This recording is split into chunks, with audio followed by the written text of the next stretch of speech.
Kawit po. Ay, Kawit. Ako, dito ko Molino eh. Sa may Yes. SM Molino. Ilan SM, po yung anak nyo? SM Molino, sir? Opo, sir. Tapos burn out dyan sa malapit sa SM? May na kasing ano dito eh. Yung kuryente, nawawala. Ay, gano'n?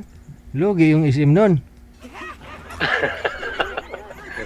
Di, malapit lang kami sa SM, pero dito kami sa Camilla kami eh. Oh, burn out sa Camilla? Dito sa, anong kung ba, Springville. Nawawala kasi dito. Ano ba talaga? Kahapon yata yun, wala ka dito din kahapon eh. Tapos ang tagal na nawala yung kuryente.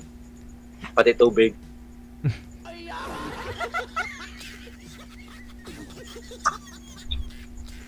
Ilan na po yung anak nyo? 3 po, pero malalaki na. Yung bunso ko, 20 years old. Ilan taon na po kayo? 42. 42. Eh, saan na yung asawa mo? Hindi ko po alam.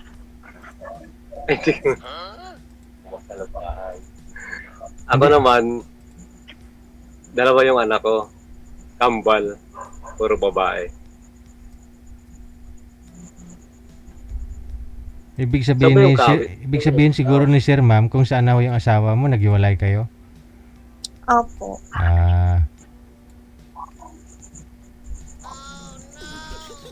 Anong pinagkakabalan mo ngayon? Nagtatrabaho po. Dati pong caregiver, tapos nang namatay po yung alaga ko, hindi na ako pinaalis dito sa trabaho. Pero ngayon, nandito nga na ngayon sa Kawit Cavite. Limos po ako nagtatrabaho, pero yung bahay ko po sa Kawit. Okay. Ako, pero hindi naman ako taga rito, taga Molino talaga. Nagtatrabaho lang ako dito, pero province ko, Romblon. Ako pure na Cavite po. Ako dito lang ako nagtatrabaho. Trabaho ko ay construction. Tapos, pintor. Pero wala akong asawa. Wala nga po, walay nga po. Pas tayo, ganoon din ako eh. Pero kasal po ako sa ex-husband. Okay. Sa akin naman, hindi ako kasal. Ganito na yung edad ko. Pan ako, Ilan taon 39. na po ba kayo? Ilan taon na po ba kayo? Ilan taon ka na? 39. Ganda. 39 ako ng December 2. Kasi 1987 ako eh. Okay.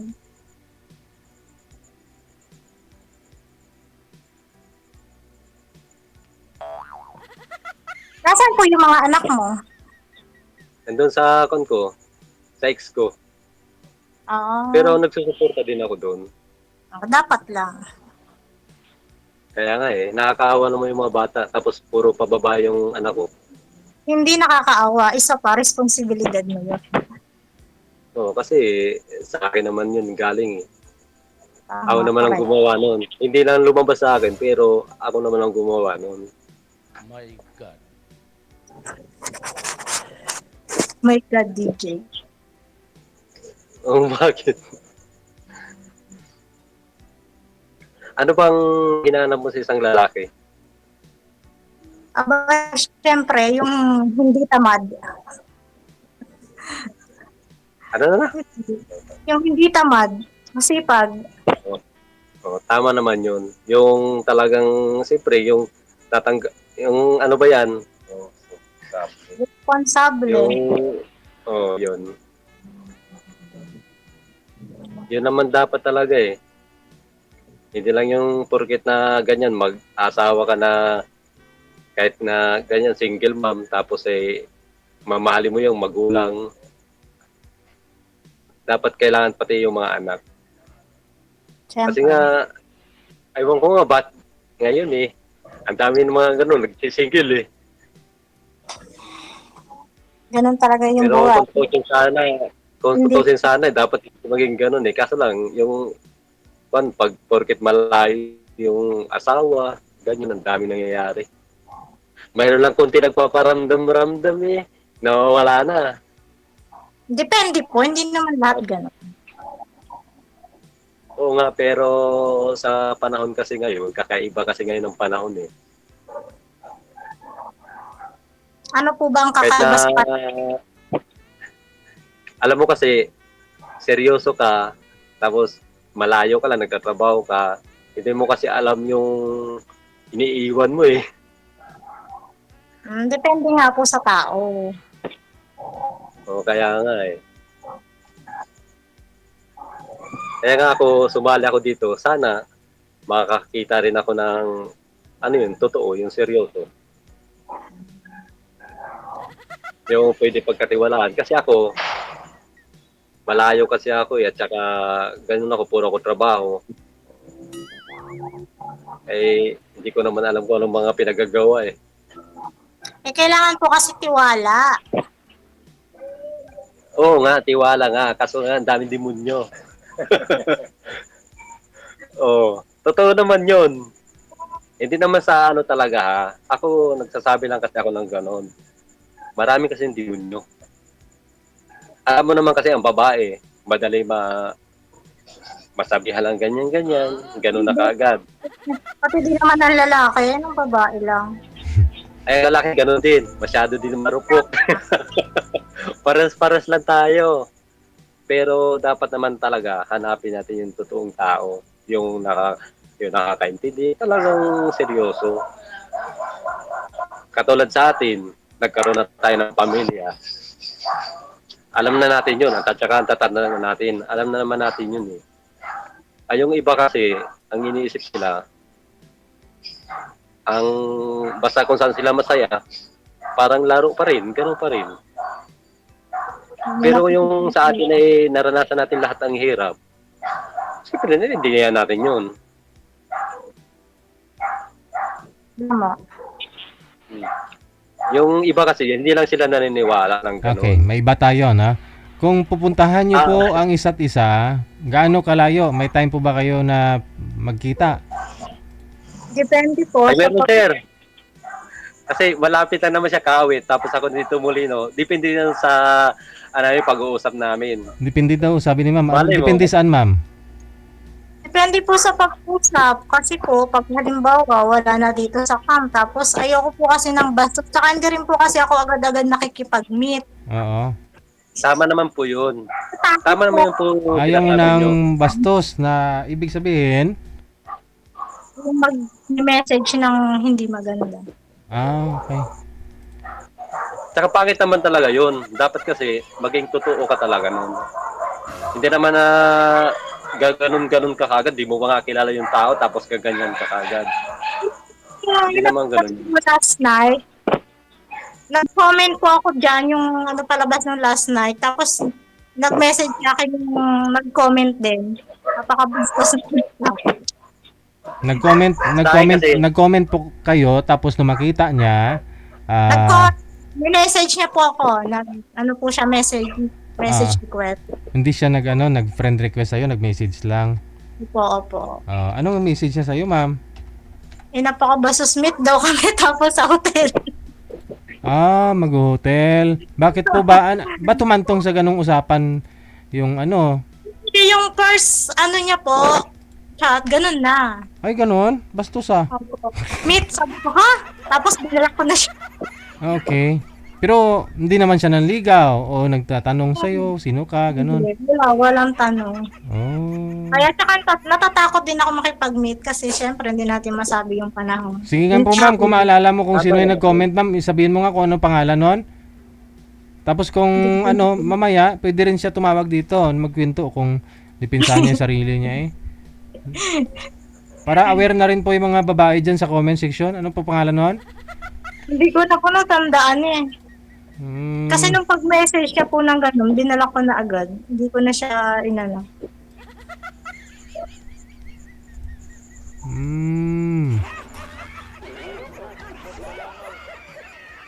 Tsaka tama naman yun. Huwag ka masyado magtiwala talaga. At saka wag na wag ka, yung ano, yung mag-meet ka agad, dapat kilalanin mo muna. Siyempre. Kasi, kasi Madaling, mahirap na, babae. madaling, Babae ka eh. madaling makipag-meet, madaling sabihin. Pero, syempre, hindi din Oo. natin kilala yung mga, Oo, yung mga pag-iisip ng mga tao. Yung lalaki o babae, hindi natin alam yun eh. kasi Paras-paras lang naman yun. akala ng iba, porkit sumali ka dito, yun na, isang ano lang yung hanap mo. Hindi nila naisip Oo. na, syempre, naghahanap pa din ng tunay na mga kaibigan, makakausap. Oo, yung makakasama Hindi, mo, kung sakasakali na makakasama mo sa puso, magmahalan kayo. Oo, di ba? Hindi naman kasi na ano yan. Kasi nga, sumasali ka nga sa ganito.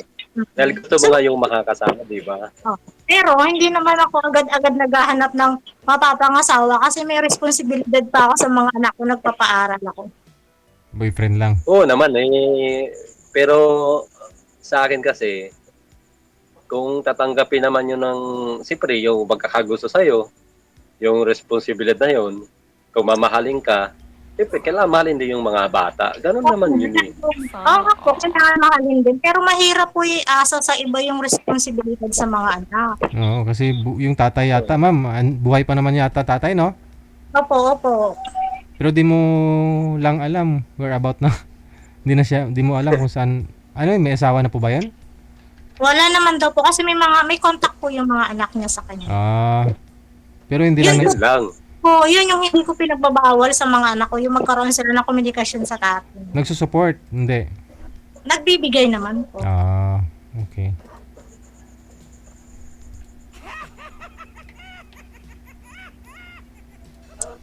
Ay, ganun. Okay naman yun. At least hindi niya nakakalimutan yung mga anak niya. Oo. Yung mga anak ko may komunikasyon sa kanya. Tama naman yun. Para ano, tuloy-tuloy pa rin sila kahit na ganun. Malalaki naman na yung mga anak ko. Yung bunso ko, 20 years old. Malaki na. Yung anak ko naman grade 9. Kasi kambal kasi yun eh. Or babae.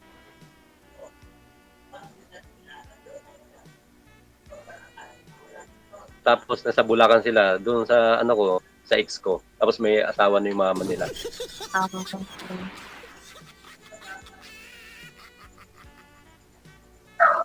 Ilan taon na po sa hiwalay? Tagal na. Nung ano pa, 2010 yata yun. 10. 2010.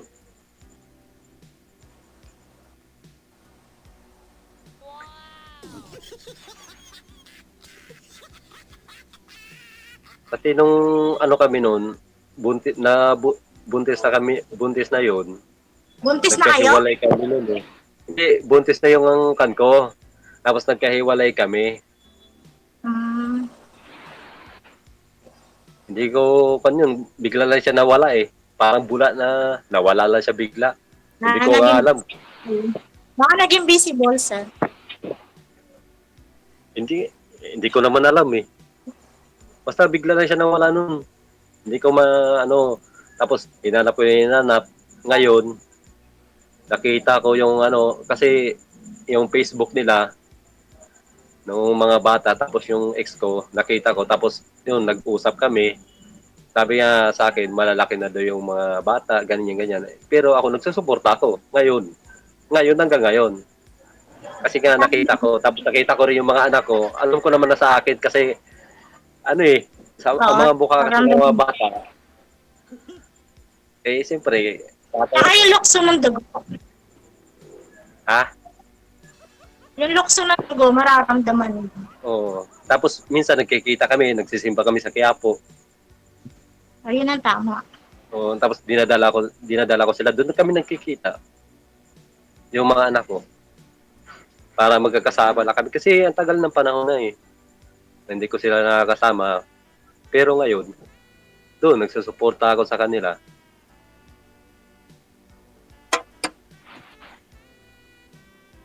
Saka, hirap kasi magtiwala din eh. Tapos Mahirap ganyan ka, hindi kasi natin alam eh. Hindi natin alam yung lahat. Samantala kung alam na natin kung ano mangyayari, ay hindi na natin papasukin yung mga bagay-bagay na ganun. Tama. At saka Hindi, hirap.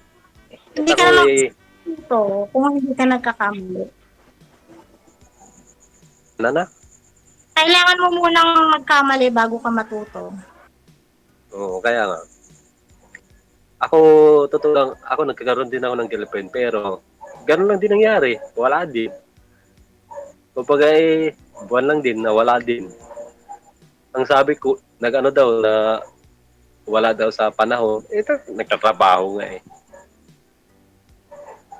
Kasi kahit po sana nagtatrabaho ka, bigyan mo din ng time. Oo nga eh, siyempre, mabuti sana kung nagpapababaya din, hindi naman eh.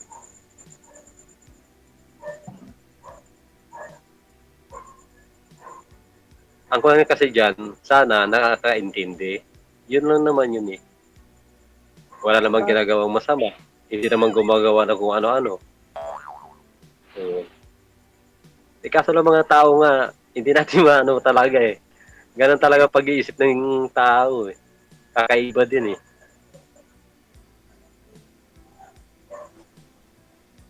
Ako nga, sumali ako dito kahapon lang yata yun. Kahapon, Ako tapos ay ngayon. kasi ko, ilang beses ako nagpa-line up, pero hindi kasi may trabaho, may ginagawa. Kaya hindi natutuloy. Kahapon Lagi ako, kasi struggle. kahapon ako tapos ngayon, sabi ko, subukan ko nga ulit. Kasi kahapon wala eh.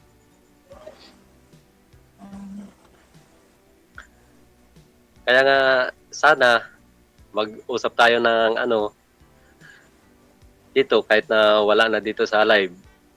Sana, Sana. oh,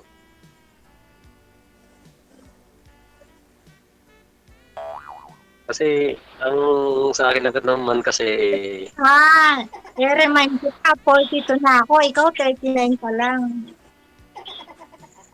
okay lang naman, wala namang problema yun. Hindi, wala naman talagang problema. Totoo naman talaga. Pero, naiilang po kasi ako, ayokong mas matanda. Hindi kasi nasa tao naman yun eh, kung talagang totoo naman yung pagmamahalan yun, wala naman sa edad yan. Kaya ilang taon lang naman yun. Alam mo Napakakaunti kung lang na, yun. konti. Ilang taon ka na ba? 42. O 42 eh, 3 taon lang yan. Dapat, kilalanin muna bago yung pagmamahal. O kaya nga, ganun naman talaga dapat. Dapat eh, siyempre, mag-uusap kayo ng maayos nun. Ala ka naman na eh, subok, yung dalas-dalas ka ganyan ka agad, hindi naman dapat ganun. Tama. Hindi naman yung, ano yan, tinapay na pwede mo kaagad kakainin. Siyempre, kailangan paghirapan yun. Tsaka, respeto talaga. Yun ang importante doon. Hindi ka kagad-agad na gumanyan. Kasi ako, kahit ako ganito lang akong tao, pero marunong naman ako mag-respeto. Siyempre, yun yung dapat. Yun yung tama, respeto sa mga babae. Katulad yan, malapit ka lang pala, Cavite ka lang din. Siyempre, pwede naman kita samba yung kanyo doon sa Kawit. Eh, pwede naman ako pupunta doon. Wala namang problema yan. Tsaka malapit lang yan. Pabulin ka ng mga anak ko. Tapos, ba't ako matatakot naman doon? Hindi naman kailangan katakutan yan. Bakit? Eh, siyempre, Joke lang. ay kung totoo naman nag-uusap naman tayo ng maayos eh. At saka kung yung totoo naman, kung yan ay niloloko ka, hindi ka habulin doon. Ako, alam mo sa mga ganyan, tao ako sa tao, hindi naman ako nag-ano, Yan ang tama.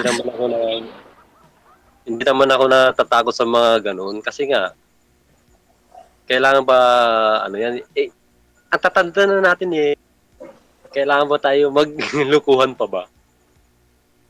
At saka nasa tamang edad na tayo. Kung tayo mga teenager pa yan, pwede. Di ba? Pero kung talagang nagkakaintindihan tayo na kung talaga, yun talaga, bakit hindi natin anuhin? Hindi natin na ano pa yun, subukan. Ganun na naman yun eh. At saka kung kayo talaga, kayo talaga. Oo. Kung kayo talaga para sa isa't isa. Oo. Tsaka hindi naman natin pipilitin yung isang tao. Tama ka dyan.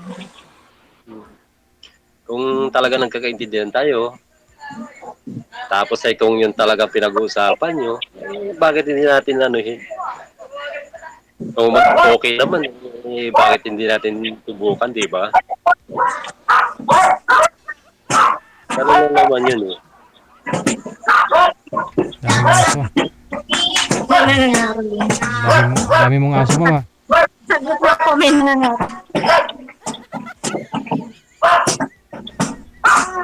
Pag pupunta ka pala sa bahay ni ma'am, sir, hindi pala yung mga anak niya yung habol sa'yo, yung mga aso niya. Ang dami. Dapat Daming aso eh. may baon ka, May no? aso. Pagkain May ng aso aso. din ako dito sir eh. Kaso lang tulog na. Kasi buntis yun ng aso namin dito. Bahay ko ng amo ko. Ano? Bahay ng amo ko. Ah, okay.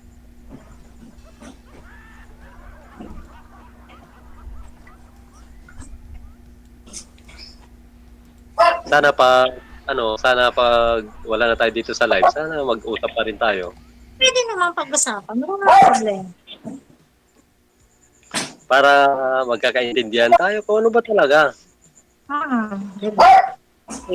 Ang pinasok natin dito, ganyan, di ba? Alam naman natin yun. Hindi naman tayo papasok dito kung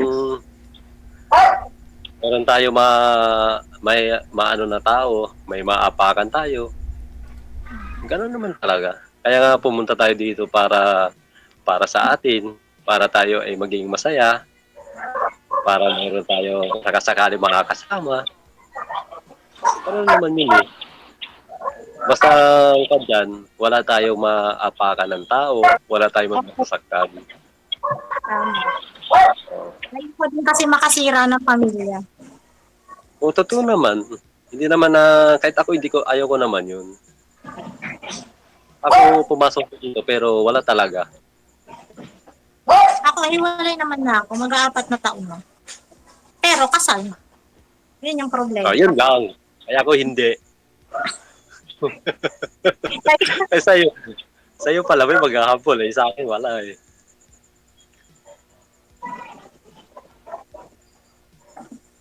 Pero okay lang yan. Hindi naman siguro may asawa na yun eh. Malay mo. Mahirap yan.